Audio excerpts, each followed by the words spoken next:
Hello everyone, my name is Josh and this is Whimsical and Interesting Musings.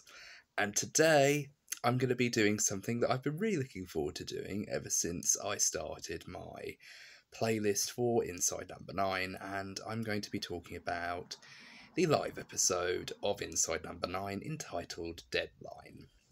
Now, for those of you who don't know, Inside Number 9 is a television anthology series created by Steve Pemberton and Reece Shearsmith, who, before they did this, they were mostly well known for writing sketch comedies with a kind of blend of both horror and humour.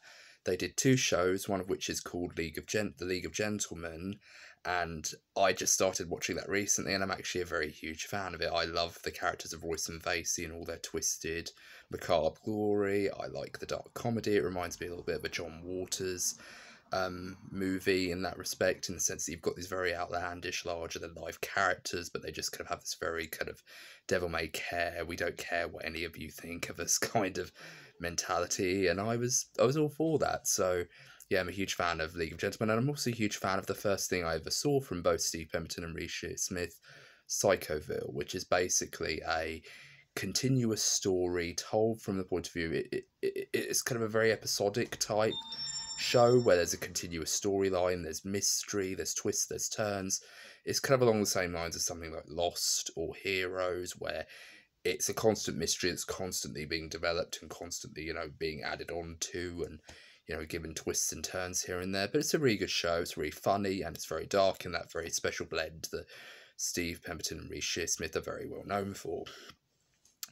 So now we get on to Inside Number 9, which is basically a television anthology series where every episode is kind of its own personal story. It has a beginning, a middle, and an end. And somewhere along the lines, there's always a twist in the tale. And it's a great show. It got enough, love from me for me to do multiple videos on it. And when I actually looked at my playlist collection, I actually found that I did 9 videos on Inside Number 9. So I thought, oh crap, now I've got to stop doing Inside Number 9 videos. But hell no, I'm not going to stop talking about this show because I love it so dang much. So I'm going to talk about this episode, which is the live episode of Inside Number 9. Now, before I get into the episode proper, this episode is kind of very interesting because to me, I watched it when it was recorded, essentially. I watched it on Sky and it was pre-recorded, so I didn't get to watch it live like a lot of people did because I didn't know this show existed back then. So I kind of went into it thinking that this is kind of very bizarre. Like, why would you have a live episode that is just your standard, mystery story? But then as the episode goes on, it starts off very simply. An elderly man who lives on his own finds a mobile phone in a cemetery, and he starts to receive very bizarre calls from it. And he's wondering, what are the significance of these calls? What are the significance of these text messages? It feels like an urban legend almost, the way it's set up. And then as the story goes on, as the characters are getting established, the characters would start having a conversation, and then all of a sudden the sound would go out. Like, the sound would just cut off during very key elements where plot details are dropped. And at first, I literally did this while I was watching the recorded version that I had. I literally started fast-forwarding and rewinding the episode just to make sure it wasn't something going wrong with my TV or the TV signal. And that's really brilliant because it makes you think to yourself, like, oh, is this actually something wrong with my television? Like, what's going on here? And then it comes back, it cuts off, but then there's this broadcaster notice saying, we're having a few technical difficulties with the episode, but as soon as things get up and running, we will go back to the episode in due course. So we're stuck on that screen for a while, and I actually fast forwarded it thinking, oh my god, we're wasting a very good long time on this one screen. What's going on? And then it gets back to the episode, and they start having the conversation again, only the sound cuts off again. And it's very kind of weird, because it always happens just as a piece of information is being delivered. And this is very crucial when you're a storyteller because you don't want that information to get lost through technical difficulties or the sound cutting off. So it kind of got a bit annoying, and then the announcer came back on and she said, I'm very sorry to pop up again, but we're having technical difficulties and we'll let you know what's happening in due course. In the meantime, we'll rerun a classic episode of Inside Number 9, and I hope you enjoy. So the episode that they choose is A Quiet Night In, which is the second episode of the first series. And it starts off pretty much as the episode did in reality, the episode of A Quiet Night In. But then you start to, if you really look closely at the background, during the shot with the man, he's basically eating soup, and behind him is a glass-fronted, sort of like a glass-fronted wall with the backyard in the back. And it's very vast, it's very dark, very sparsely lit. And you're meant to see the burglars approach, played by Steve Smith and Pemberton. But if you look very closely at the background, you can see a figure. And this figure looks very creepy because I actually had to pause the episode to get back the episode of Quiet Night In and try to see if that figure's in the background of that episode. But no, it wasn't in the background at all. So this is weird. And it even gets to a point where the lights flicker in the background on and off in the back garden, and the ghost just appears and touches the window and starts doing these very crazy, shaky gestures. And I thought, wow, this is actually really quite terrifying. And it was brilliantly done. And I felt like, okay, so the story that we've got in this particular episode of the elderly man finding the phone in the cemetery, that's not the central storyline of this particular episode, because obviously it's a live episode, you've really got to go all out. So then it cuts to all sorts of archival footage, including a special episode of Most Haunted, where the Most Haunted team are investigating the Granada Studios, which is where Coronation Street is filmed. And they pick up a presence of a person who was a part of the production team. I think he was part of the lighting team. And he sadly had an accident which led to him dying, or he either died on production while he was doing his job, or he committed suicide because of some presence or feeling quite low. And this was apparently something that actually happened, except the details are very, very quickly, fictionalized, as it were, because the character who actually did suffer this very horrible death, he was actually a very nice guy, and he had a lot of love, and he had a lot of, happiness for his family.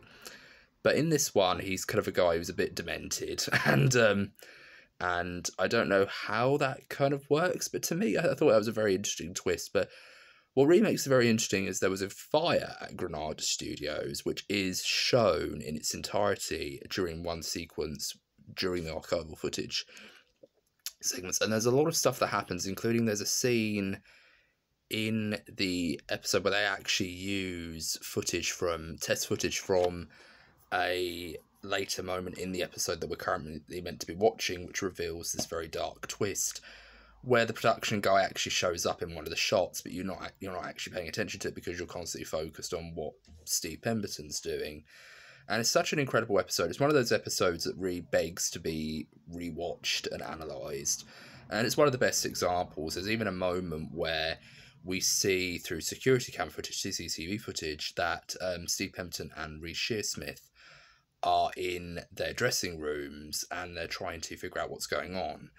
And they even get a Twitter reply from their old friend Mark Gatiss through the group chat called the League of Gentlemen group chat. And he says, have you flicked on to BBC Three? And they decide to do that. And it actually shows the footage of Steve Pemberton and Reece Shearsmith in their dressing rooms reflected back at them of them being in their dressing rooms. And I thought, that's surreal. And Reece Shearsmith had actually tweeted that he's on BBC Three now, or that does everyone know that we're on BBC Three now, or something to that effect. And he actually tweeted it. And if you actually were watching this live, if you were lucky to watch it live, you could actually see Reece Shearsmith, actually tweet it out, and you can actually see his tweet go live.